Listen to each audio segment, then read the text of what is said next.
Assalamualaikum warahmatullahi wabarakatuh. Perkenalkan, saya Titania Rahalubis dengan NIM 08051182429004.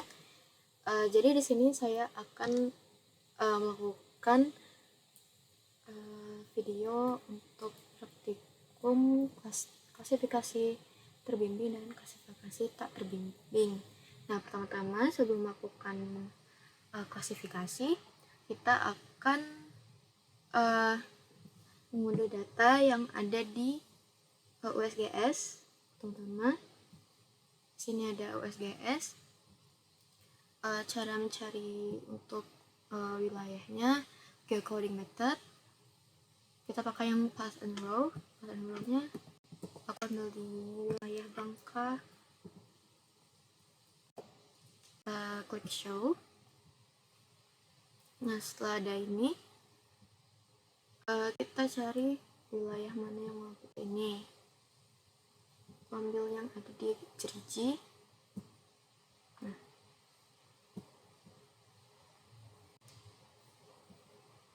ini pertama-tama untuk date range-nya, ini aku ambil yang dari 2023 sampai 2024, dan untuk cloud cover-nya dari 0 hingga 11%. Lanjut, selanjutnya kita ke result. Oh ya, sebelum ke result, kita di sini ada dataset.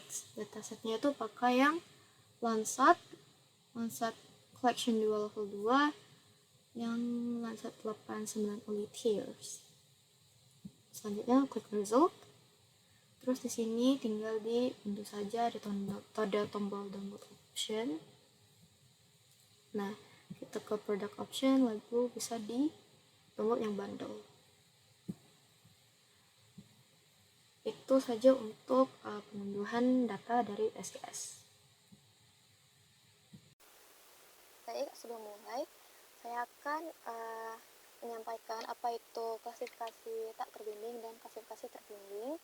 Jadi klasifikasi tak terbimbing itu adalah klasifikasi yang dimana kita itu tidak tahu ada kelas-kelas apa saja, dan ada itu ya kalau kelasnya bakal tentukan, tapi kita tidak tahu kayak kelas-kelasnya itu ada di mana saja, seperti pemukiman, perairannya itu di mana saja. Jadi klasifikasi tidak terbimbing ini dia tuh mengklasifikasikan kelas-kelas atau kategori-kategori dari nilai-nilai pixel itu menggunakan algoritma. Jadi algoritma ini tuh yang bakal mengklasifikasi nilai-nilai pixel tersebut. Nah, seterusnya ada klasifikasi terbimbing.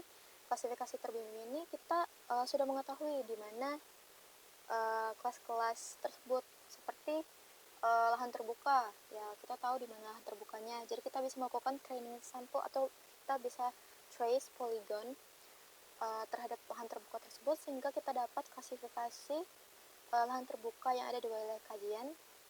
Maksudnya tuh kayak misalnya kita trace satu lahan terbuka dengan polygon, terus hanya satu itu saja yang kita trace. Kalau misalnya selanjutnya kita klasifikasi, dia tuh bakal terdeteksi atau terklasifikasi semua lahan terbuka yang ada di wilayah kajian. Maksudnya seperti itu. Baik, selanjutnya akan dilanjutkan dengan pengolahan. Nah, untuk di sini kita bisa langsung saja menambahkan data dari citra satelit Landsat.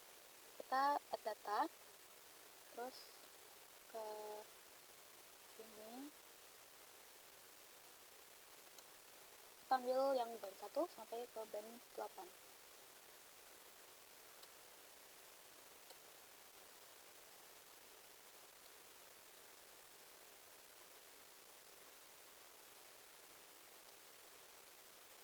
Kita klik add. Nah, setelah dimasukkan, dari ini bisa diambil. Nah, setelah selesai, kita akan melakukan composite band, dimana composite bandnya ini kita bisa cari di window search, bisa melalui window, terus klik ini, atau langsung saja Ctrl F. Bisa juga ada di sini dan juga search, dan juga ada di sini. Oke, ini menu search. kita cari composite band.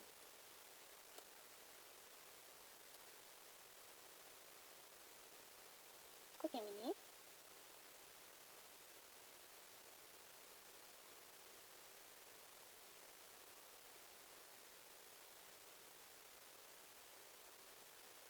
Oke, kita input dari band 1 hingga band 8. Ini aku skip aja inputnya soalnya agak makan waktu.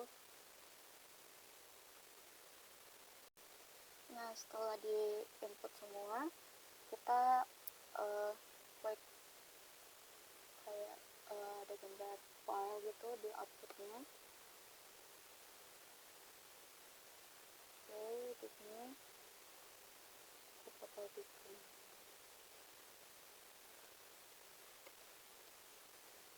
di sini. Ini namanya kita tentu kita tambah folder database dulu.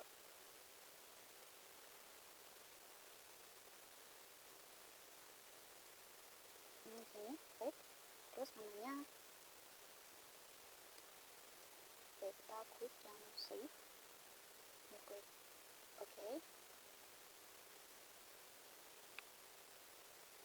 Di sini kita tunggu saja dulu. Ini aku skip. Nah, di sini untuk composite band-nya itu sudah ini sudah selesai composite band-nya. Jadi selanjutnya kita akan melakukan project raster, yang mana kita akan toolsnya itu masih bisa dicari menggunakan Windows Search pada update. Terus ini cari project raster. Pilih yang ini, project raster data management.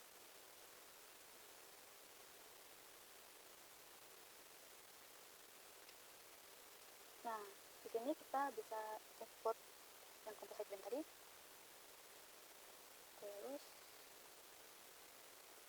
untuk output raster dataset-nya masih di database yang tadi. Dan output coordinate system, ini aku bakal pakai PGS 984 soalnya aku mau ngikutin dari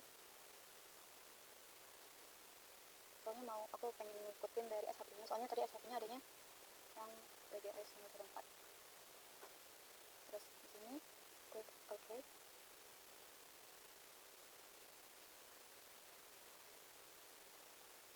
Di sini kita tunggu, lalu aku skip lagi. Nah, baik, di sini untuk project rasternya udah selesai.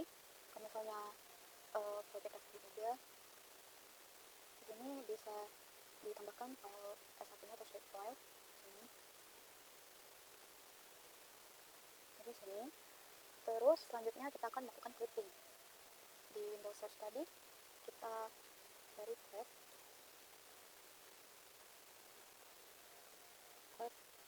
input data management, dimana input rasternya kita tambahkan project raster. Terus outputnya kita tambahkan yang S1 file tadi. Terus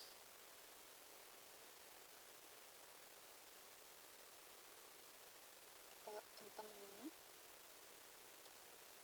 Di sini kembali lagi. Outputnya klik OK. Di sini kita tunggu lagi. Oke, ini lebih cepat. Ini project raster sama S1 filenya boleh diancangkan, dan ini dia untuk hasil dari clipping. Baik, setelah di clipping, ini bandnya bisa kita pakai kombinasi band yang natural. Nah, ini sudah.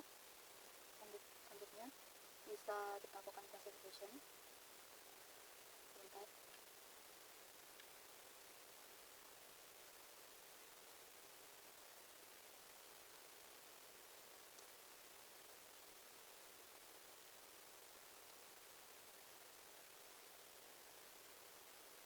Nah, ini kita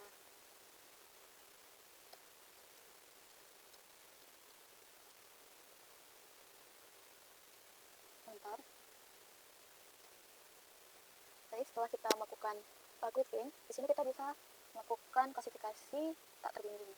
Di mana pertama-tama jangan lupa ada customize extension, itu extension 3D analysis sama spatial analysis itu di titik atau di centang. Ini boleh di titik close. Nah ini tuh dengan lupa ininya di clicking. Terus classification-nya pakai asset cluster, asset profile classification, cluster ini clicking. Ini bisa di ini. Terus number of class, ini aku bakal ambil 5. Terus di sini outputnya kita save. Ini bisa langsung diklik oke. Ini bakal aku skip dulu. Baik, di sini loadingnya udah selesai. Ini ada klasifikasi yang dibagi menjadi 5 kelas berdasarkan nilai dari pixelnya. Nah di sini bisa kita layer ini, layer yang sudah diklasifikasi ini bisa kita klik kanan. Terus kita ke properties. Nah di sini kita ke symbology. Nah di sini kita bisa ubah namanya. Ini mana? Ungu itu tuh perairan.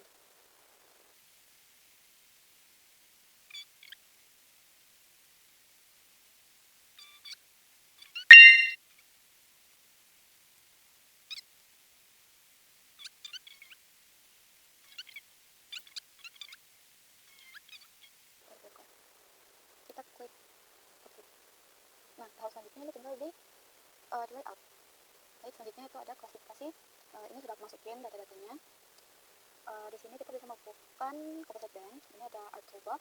Composite band itu toolsnya ada di data management tools, terus di raster, dan di sini ada composite band. Nah composite band ini kita itu cuma pakai band 1 hingga ke band 7. Band 1 bisa kita drag ke sini. Ini band 1 sampai ke band 7. Terus kita klik outputnya di sini bisa composite dan cluster. Kita save dan kita klik oke. Ini tunggu saja, ini bakal aku skip dulu. Baik, ini untuk composite band itu udah selesai. Yang ini bisa di untick saja. Nah selanjutnya kita akan melakukan project raster. Nah, kita ke art toolbox. Terus kita ke ini, ke data management tools, ada projections and transformation. Di sini ada raster, project raster, untuk rasternya composite band. Nah terus ke ini udah outputnya itu project raster cluster. Kita klik save. Terus untuk output coordinate systemnya ini aku pakainya di WGS 1984. Soalnya untuk WGS 1984 itu aku mengikuti dari shapefile yang aku download tadi.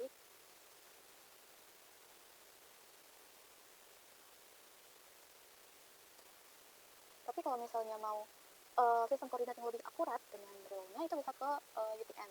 Di mana UTM itu kan bukan membagi per wilayah gitu kan. Itu pastinya lebih akurat. Kalau UTM sendiri bisa ke Project Coordinate System, ke UTM, terus di sini ada Indonesia. Nah Indonesia ini tuh ya pilih saja UTM zone yang sesuai dengan wilayah kajiannya. Tapi disini aku menggunakan WGS 1984 saja. Misalnya kalau udah selesai, kita klik oke. Ini tinggal ditunggu aja. Aku skip.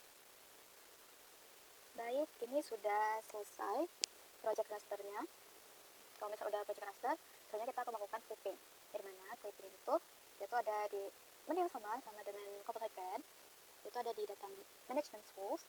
Terus ada di raster. Di raster processing, di sini ada clip. Nah, untuk clip ini kita pakai yang layer project raster. Terus outputnya, ini kita add data dulu, data shapefile-nya.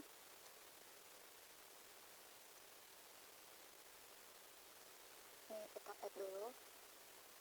Dari add bisa di zoom to layer. Ini di sini kita bisa pakai clipping.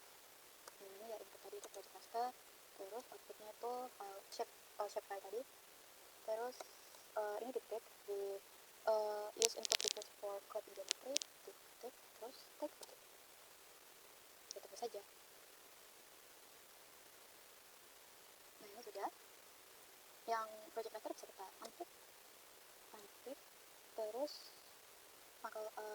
shapefile-nya kita untick juga dan dapatlah project raster dari clipping.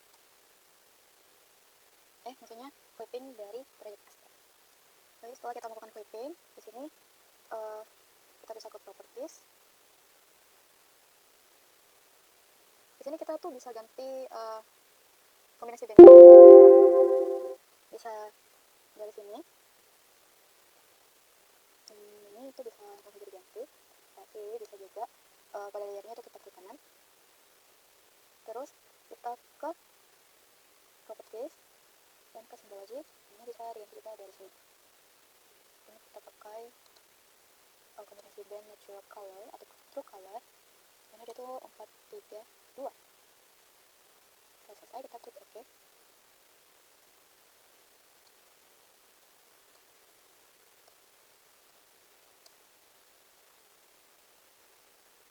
Sebentar. Kalau untuk ini aku gak tahu kenapa, jelas-jelas aku udah pakai kombinasi seperti kedua, yang harusnya true color, tapi ini kayak infrared, color infrared. Tapi ya gak apa-apa, kita bisa lanjutin aja. Kalau misalnya udah di sini, kita kita tajamkan citranya menggunakan apa? Kita menggunakan pen sharpen, yang dimana dia tuh memakai citra dengan band panchromatic, itu band 8, band panchromatic, dimana resolusi spasialnya itu lebih kecil wilayahnya bandingnya. Jadi kalau panchromatic itu dia tuh 15x15. Kalau misalnya yang lainnya itu kayak band 1 sampai band 7 itu 30x30. Nah di sini kita bisa cari ini sebentar.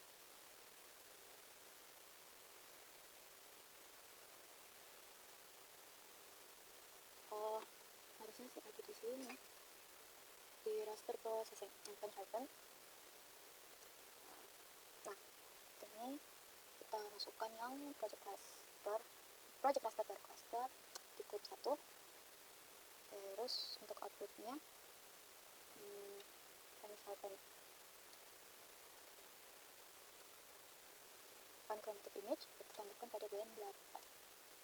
Di sini bisa saja langsung kita klik OK.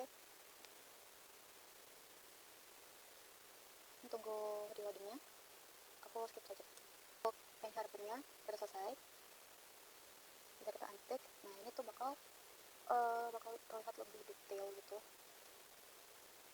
Nah di sini kita bisa langsung saja ke klasifikasi.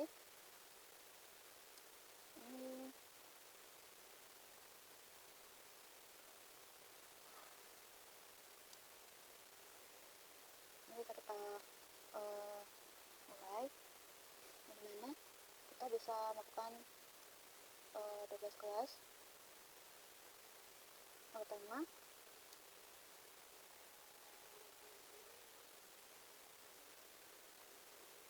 Pertama, itu ada pemukiman. Dia tuh harusnya sih ada di sekitar sini. Cuma aku bakal ambil yang di sini. Ini kita bisa ke polygon, pilih yang polygon, terus kita pilih yang outlasnya pemukiman.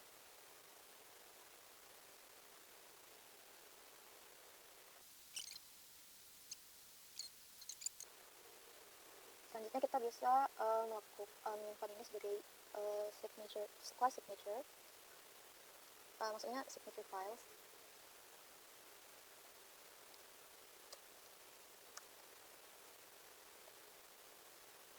Aku bakal simpan di download, terus kita klik save. Nah kalau misalnya udah, di sini kita akan melakukan klasifikasi yang interactive, supervised classification. Nah ini sudah.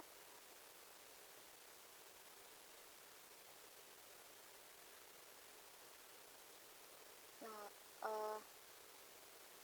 di sini bisa lihat ada 12 kelas.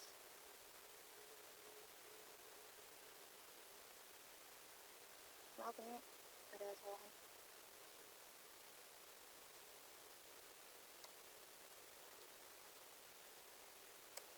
Oke.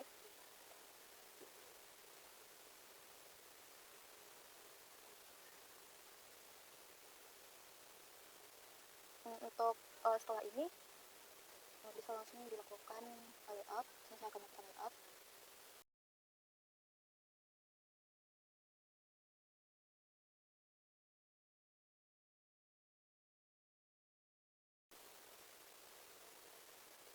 Nah, ini untuk layoutnya sudah selesai. Selanjutnya kesimpulan dan saran. Jadi untuk kesimpulan, yang pertama kita dapat mengetahui bagaimana cara melakukan klasifikasi tak terbimbing dengan AIS, yang dimana dia tuh kita melakukan dengan teknik atau dengan tools pada classification, yaitu ISO cluster unsupervised classification, yang dimana dia ini dilakukan setelah langsung dapat dilakukan setelah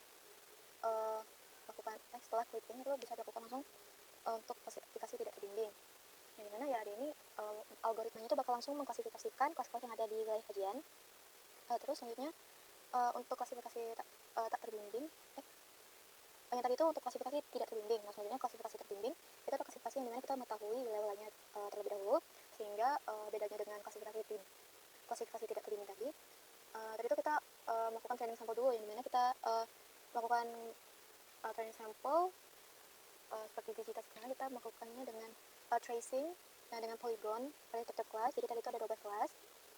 Setelah itu bakal dilakukan dengan tool interactive classification tadi. Ini ada tadi, ada di sini itu ada interactive supervised classification atau klasifikasi terbimbing. Nah di situ bakal langsung terklasifikasi semua sesuai dengan wilayah-wilayah yang kita trace dengan polygon tadi, yaitu mengklasifikasikan dengan berdasarkan nilai energinya tadi. Untuk saran, sebenarnya praktikum kemarin itu lumayan cukup kondusif, tapi ada mungkin terdengar seperti agak ribut dikarenakan mereka tuh kami ini bingung semua, sehingga bertanya dengan teman sekitar dan juga beberapa yang membawa asisten, sehingga ya agak tidak kondusif. Dan juga kemarin juga kan praktikumnya itu sangkatan dan dilaksanakan di kelas yang ya cukup untuk seangkatan, tapi karena kemarin praktikumnya itu sangkatan jadi kayak agak kurang kondusif. Dan juga saya harap untuk praktikum yang lain kali, dikarenakan untuk praktikum lain kali itu asisten diharapkan cukup sabar, meskipun memang kemarin tuh emang agak tidak kondusif, tapi itu tidak kondusif itu bukan tanpa sebab, dan itu karena kami ada sebagian besar yang tidak terlalu paham. Jadi ya mungkin karena itu tidak kondusif, jadi saya harap untuk asisten untuk lebih bersabar. Mungkin harapan saya ini agak agak terdengar etis, soalnya asisten memang sudah sabar, tetapi ya saya berharap saja kalau misalnya ya menurut asisten kalau itu memang sudah sangat tidak kondusif, ya maaf kalau misalnya harapan saya ini agak kurang etis. Baik, menurut saya hanya itu yang dapat saya sampaikan. Terima kasih. Wassalamualaikum warahmatullahi wabarakatuh.